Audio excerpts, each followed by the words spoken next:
প্রিয় দর্শক আসসালামু আলাইকুম।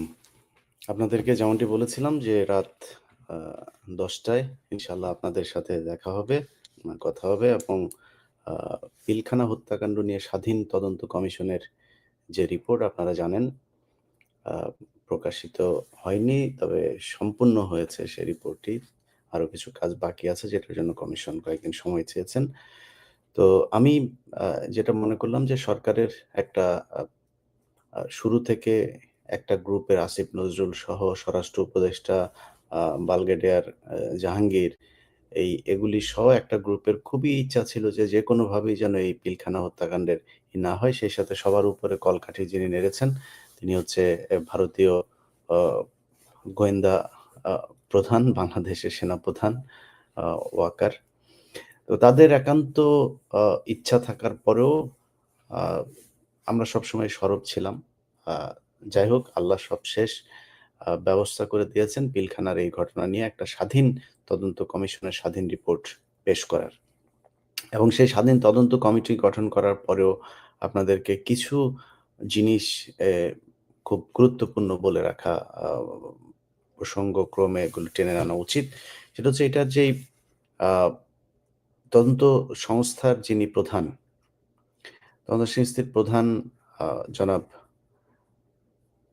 ফজলুর রহমান সাহেব, তিনি শুরু থেকেই একটা আ মানে তার বিষয়টা আমি তার ব্যাপারে তার সাথের সহকর্মীদের কাছ থেকে যেটা শোনা যে তিনি প্রচণ্ড রকমের শেখ মুজিবের চাইতেও বেশি তিনি আওয়ামী লীগ ঘেঁষা। আবার তার ভিতরে কিছু নীতি নৈতিকতাও আছে। কিন্তু আওয়ামী লীগের প্রশ্নে তিনি একদম কোনোভাবেই ছাড় দিতে চান না। এই তদন্ত রিপোর্টটাতে দলগতভাবে আওয়ামী লীগকে দায়ী করা হয়েছে। অর্থাৎ এই দলের প্রধান সহ কেন্দ্রীয় বেশ কয়েকজন নেতার নাম এসেছে। যে কারণে আওয়ামী লীগ ব্যান হওয়া বা বাংলাদেশে তাদের বিচার হওয়া, তাদের রাজনীতি নিষিদ্ধ করার জন্য পিলখানা হত্যাকাণ্ডই আ যথেষ্ট। এটার বিচার যদি হয় সেটাই যথেষ্ট। তো সেটা করতে গিয়ে জনাব ফজলুর রহমান সাহেব যেটা করেছেন, তিনি বলেছেন যে কমিশনের অ্যা আ যে রিপোর্ট পেশ হবে সেখানে যেহেতু আওয়ামী লীগের বিষয়টা আসবে ২ লাইন জামাতের বিরুদ্ধেও লিখে দেওয়ার জন্যে। যে জামাত এই পিলখানা হত্যাকাণ্ডের সাথে কোনো না কোনোভাবে জড়িত ছিল। এটা কোনো একটা ইয়েতে জামাতকেও করে দেয়া। উনি প্রচন্ড রকমের জামাত বিদ্বেষী। প্রচন্ড রকমের এবং প্রচন্ড ভারত সরি আওয়ামী লীগ আ প্রেমী। তো উনি ছাত্র জীবনেও ছাত্রলীগ করেছেন। সেই ভালোবাসা তিনি এখনো পর্যন্ত ছাড়তে পারেন নাই। তবে যেটা আমি বললাম যে তার ভিতরে কিছু নীতি নৈতিকতার ব্যাপার আছে। ফজলুর রহমান আপনাকে যেটা বলতে চাই যে এই কমিশনের রিপোর্ট আপনার জীবনের হয়তো সবশেষ সুযোগ এই বাংলাদেশকে অ্যা আ আপনি ভারতের বিরুদ্ধে ভারতের যেই দখলদারিত্ব সেটা থেকে মুক্ত করার একটা সুযোগ আল্লাহ আপনাকে দিয়েছেন। এই সুযোগ যদি আপনি কাজে না লাগিয়ে আপনি কোন ধরনের আ অপরাধীদের সাথে যোগসাজশ করে তারপরে কোনো কিছু করার চেষ্টা করেন, সেটার জন্য আপনাকে সারা জীবন আপনার মান-সম্মান আ প আম প্রশ্নে আপনাকে পোহাতে হবে। যাই হোক, আমরা পিলখানা হত্যাকাণ্ডের যেই ঘটনা সেটা আমি দীর্ঘদিন ধরে আপনাদেরকে একটা কথা বলছিলাম। আমি তখন আ যখন ১ বছর আগে হবে সোহেল তাজের ব্যাপারে কিছু জিনিস আমি চেয়েছিলাম উপস্থাপন করতে। তবে ওই সময় আ একজন বিশেষ ব্যক্তিত্ব তার পরামর্শক্রমে তিনি বললেন যে, "ইলিয়াস এই বিষয়গুলো নিয়ে কোনো কথা বলার দরকার নাই। আমরা এটা পরে রিপোর্ট প্রকাশ হোক তারপরেই করব।" তো তাদের কাছে আমার যেটা অনুরোধ ছিল যে তাহলে সোহেল তাজ যেন কোনোভাবে দেশ থেকে বের হয়ে কোথাও পালাতে না পারে। এটা নিশ্চিত করা। যাই হোক সোহেল তাজ এই মুহূর্তে দেশে আছেন এবং আমার বিশ্বাস যে তিনি যেকোনো সময় গ্রেপ্তার হবেন। গ্রেপ্তার হওয়ার যে কারণ সেটা আপনাদেরকে জানিয়ে রাখি। আমি পিলখানা হত্যাকাণ্ডের যেই রিপোর্টের একাংশ আজকে প্রচার করার আপনাদেরকে গত পরশুদিন আ কথা দিয়েছিলাম। আমি বলেছিলাম যে সরকার যদি নিজে থেকে এটা আ না করে, প্রচার না করে সেই ক্ষেত্রে আমি আ এটার একটা অংশ প্রকাশ করব। এটা সরকারের বিরুদ্ধে কোনো কাজ করছি বিষয়টা এরকম এটার জন্য না। আমি যেটা মনে করি যে এটা সরকারেরও উচিত এটা আ দ্রুত করা কারণ অনেকে পালিয়ে যেতে পারে। আমি মূলত সরকারকে সহায়তা করার উদ্দেশ্যেই এই রিপোর্টের কিছু অংশ আপনাদেরকে দেখাইতে চাই। সেখানে মূলত এই নাম কি? সোহেল তাজ। সোহেল তাজকে মূলত যেই বিষয়গুলোতে তার সম্পৃক্ততা পাওয়া গেছে, আমি আজকের ১ম পর্বে মূলত সেই বিষয়গুলো নিয়ে আসবো।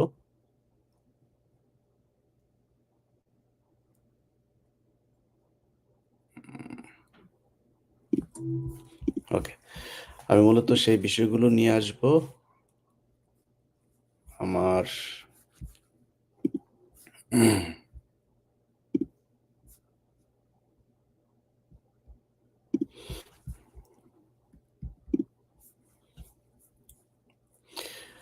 আচ্ছা, ১ম এটা হচ্ছে যে আ স্বরাষ্ট্র মন্ত্রণালয় থেকে ২ টি গাড়ি পিলখানায় এসে বিডিআর সৈনিকদের জন্য বরাদ্দকৃত ইউনিফর্মের ৯ থাম কাপড় নিয়ে যায়।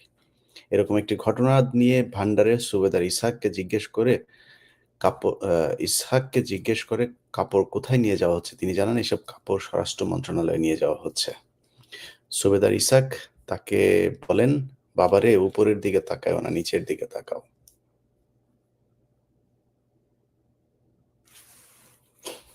আচ্ছা। উম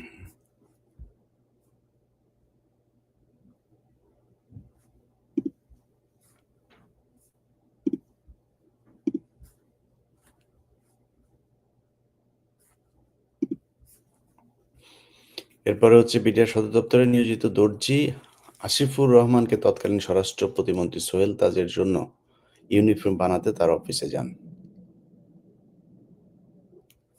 আচ্ছা, তার শরীরের মাপ নিয়ে আসেন। সোহেল তাজ এবং সোহেল তাজের ইউনিফর্ম বানানোর জন্য সদর রাইফেল ব্যাটালিয়নের মেজর মুস্তাক তাকে নির্দেশ দেন। ইউনিফর্মের জন্যে আ ইউনিফর্মের জন্য মাপ নিতে বিডিআর হত্যাকাণ্ডে গুরুত্বপূর্ণ ভূমিকা পালনকারী ডিএডি তৌহিদ আকাশকে সোহেল তাজের অফিসে নিয়ে যান।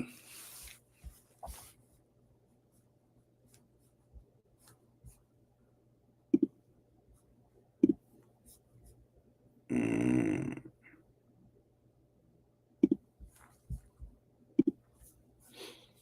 আচ্ছা, এরপর হচ্ছে সোহেল তাজের শরীরের মাপ নিয়ে তার কিছুদিন পরেই তিনি ইউনিফর্ম তৈরি করে সোহেল তাজের অফিসে পৌঁছে দেন। তবে ইউনিফর্ম এর কোনো র‍্যাংক লাগানো হয়নি, কিছু ডিপ সাইন ছিল।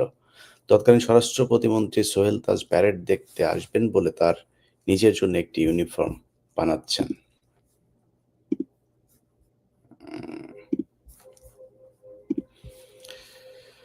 আচ্ছা, এমন অভূতপূর্ব ঘটনা অন্যান্য অফিসাররা জানতে পারলে তাদের মধ্যে ব্যাপক কৌতূহল সৃষ্টি করে এবং তারা অনেকেই ইউনিফর্মটি দেখেন। সোহেল তাজ এবং শেখ সেলিমের উপস্থিতিতে ভারতীয় গোয়েন্দা সংস্থার ২৪ জনের একটি কিলার গ্রুপের সাথে বৈঠক হয়। এটা হচ্ছে আমাদের প্রিয় আ আ সোহেল তাজ ওরফে বডি সোহেল। সো এই বডি সোহেল এভাবেই পিলখানা হত্যাকাণ্ডের সাথে জড়িত হয়েছিল এবং আ আরো কিছু বিষয় এসছে যেটা আমি আংশিক অংশই করলাম। সোহেল তাজ বলেছিলেন হত্যাকাণ্ড ঘটনার পরেও তিনি বলেছিলেন যে আ বন্ধুপ্রতিম দেশের সহায়তায় বিডিআরকে পুনর্গঠন করার ঘোষণা দিয়েছিলেন। এবং তৎকালীন সময়ে আ যুগান্তর পত্রিকায় একটা কলাম তিনি লিখেছিলেন যে, "একবিংশ শতাব্দীতে যাতে আধুনিক সীমান্তরক্ষী বাহিনী গড়ে তোলা যায়, সে লক্ষ্যে সরকার কাজ চালিয়ে যাচ্ছে। বিডিআরকে পুনর্গঠন করে তাদের প্রশিক্ষণের উন্নয়ন কর্মকাণ্ডে প্রতিবেশী দেশগুলোর সহায়তা নেয়া যেতে পারে।" তিনি বলেন, "বন্ধুপ্রতিম দেশের সহায়তা নিতে কোনো সমস্যা নেই।" ৬ মে ২০০৯ সালে যুগান্তর পত্রিকায় তিনি এই কলাম লেখেন, এই বক্তব্য দেন। আচ্ছা, একটা জিনিস আপনাদের জানিয়ে রাখি সেটা হচ্ছে যে শেখ মুজিব মারা যাওয়ার আগে ঠিক ওই সময়টাতে আপনারা জানেন যে সোহেল তাজের বাবাকে মন্ত্রিপরিষদ থেকে বহিষ্কার করা হয়েছিল।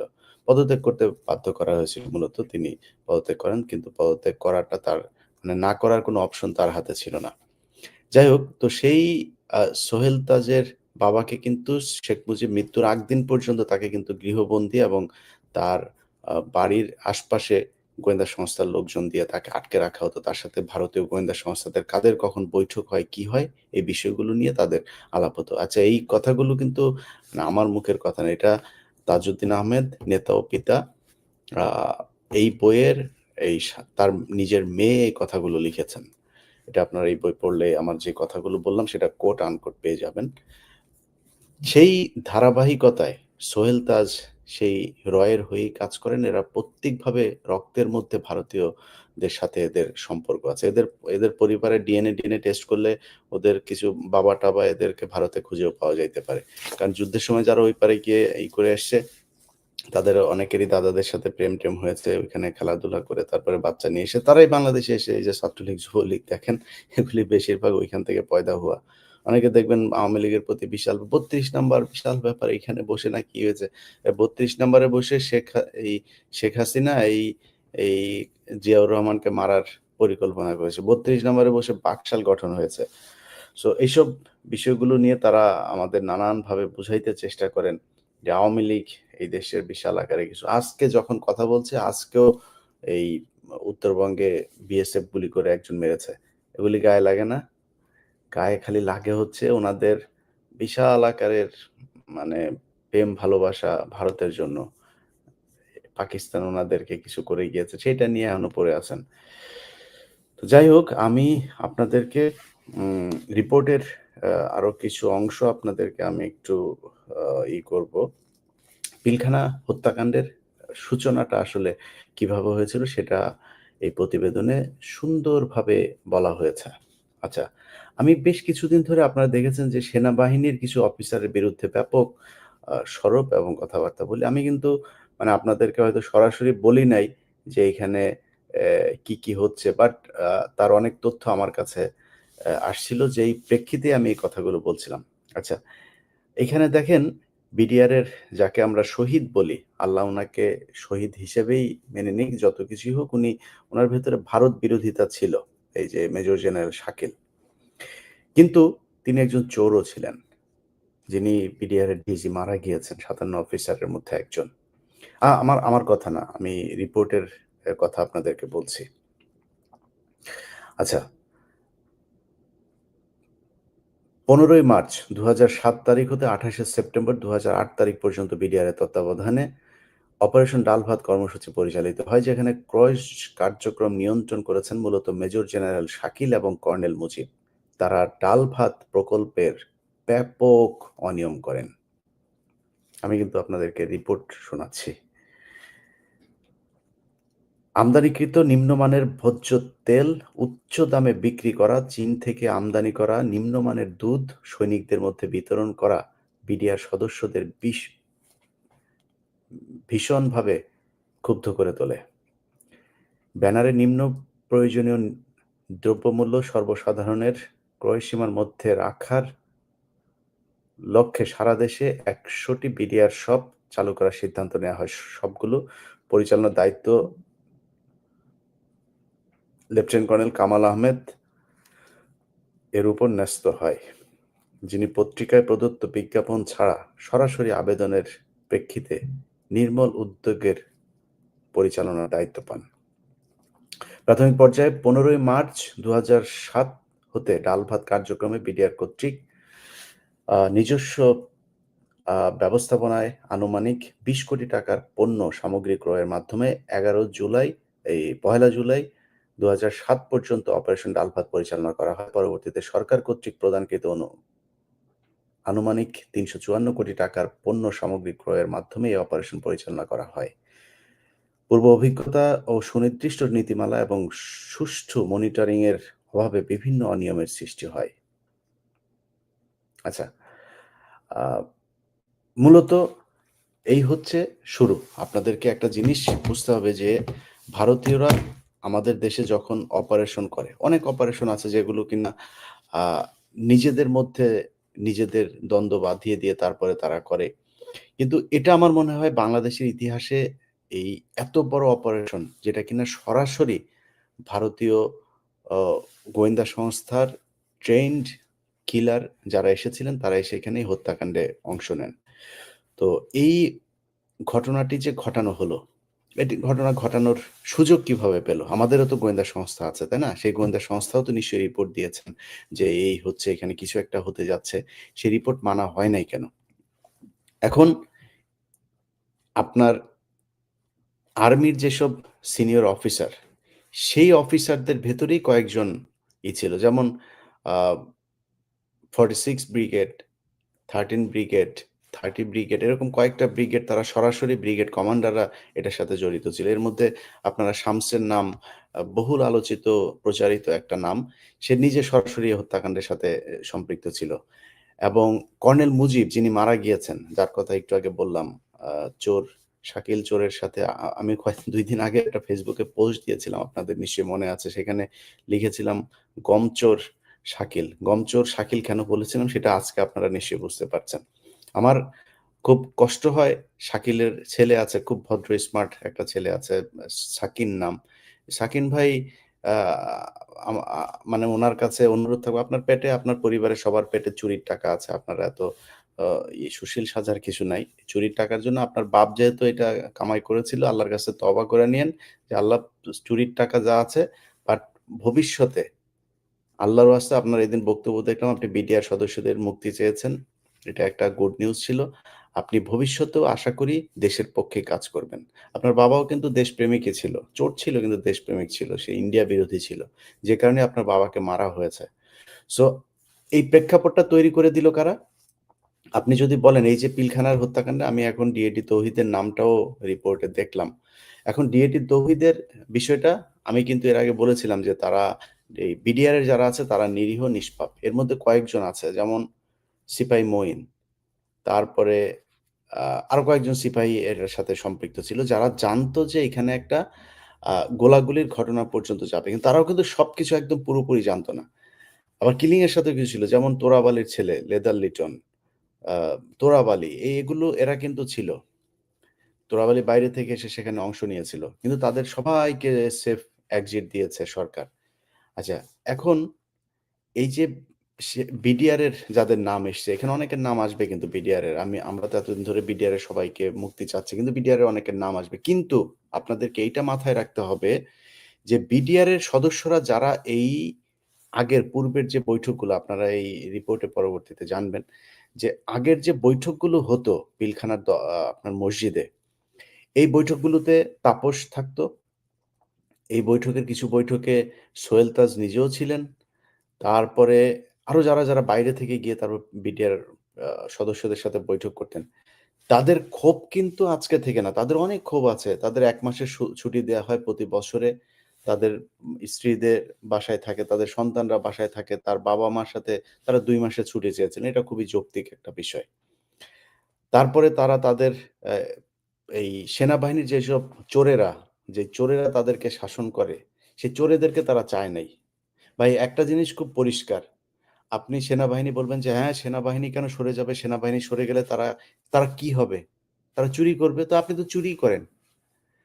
এই রিপোর্টে এসছে যে মেজর জেনারেল শাকিলের স্ত্রী ৳৬০০ কোটি পাচার করছিলেন।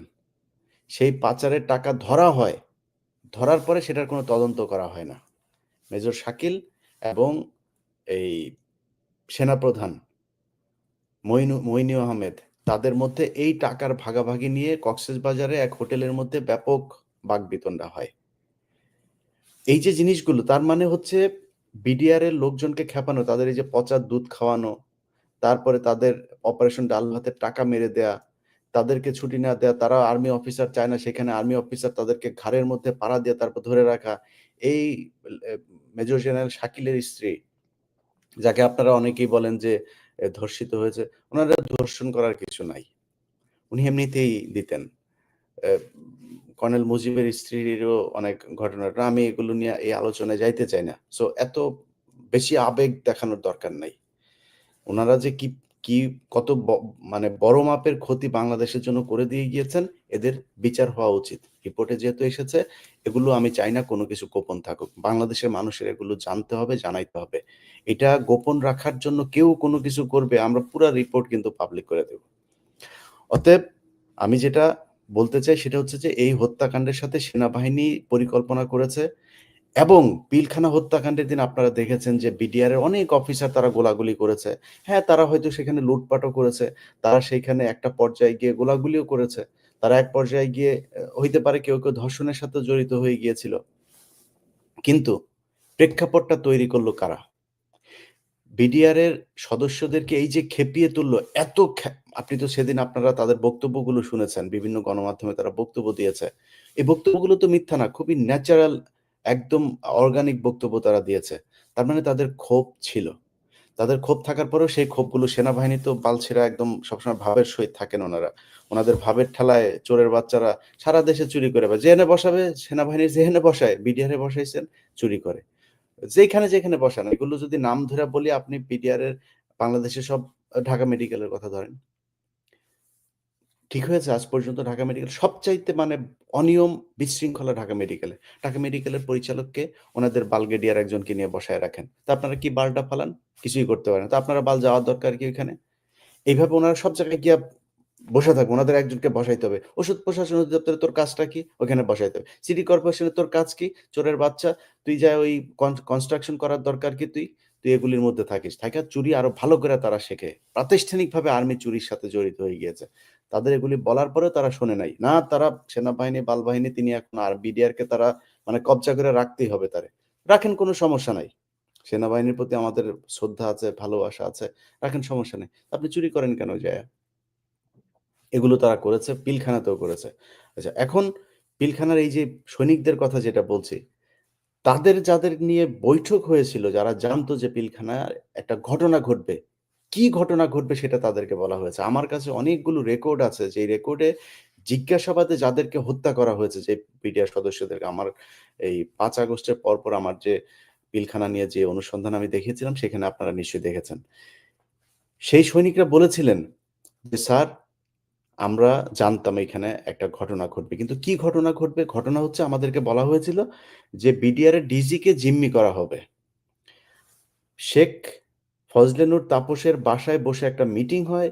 সেই মিটিংয়ে প্রধানমন্ত্রী, তখন তিনি প্রধানমন্ত্রী হন নাই। ২০০৮ সালের ডিসেম্বর মাসে একটা বৈঠক হয়।